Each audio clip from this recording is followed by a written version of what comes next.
Let's get back onto the Middle East issues now. And the pro-Palestinian protesters have taken to the Parliament House lawns today, calling for a ceasefire. Ceasefire now! Ceasefire now! From the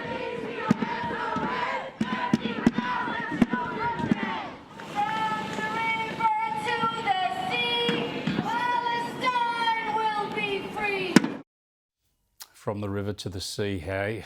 Pretty sickening stuff. It was pretty rowdy inside too, with the Greens moving a motion to condemn Israel and demand an immediate ceasefire.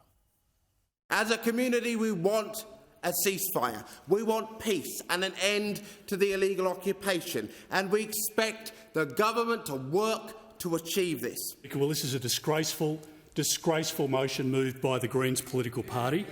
And, Mr Speaker, it needs to be pointed out for the record that this motion is not only one-sided, it ignores what actually caused this war. Let's bring in Joel Burnie, the Executive Director of the Australian Israel and Jewish Affairs Council. Thanks for joining us, Joel.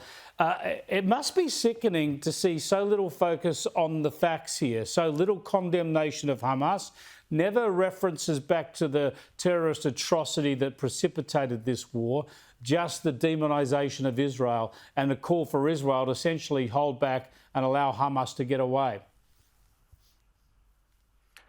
Well, I could say, Chris, that I was surprised by watching what happened in Canberra today, but then that would be a lie.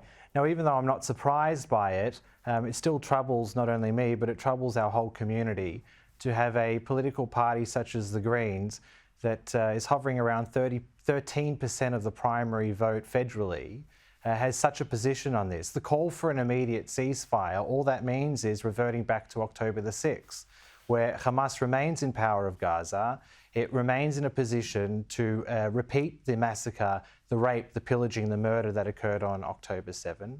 And it maintains the status quo that existed on October 7, which is obviously untenable, considering the veracity of what happened and of the massacre that happened on October the 7th. So this is just a continuation of what we're seeing from these pro-Palestinian groups on the lawns of Parliament today.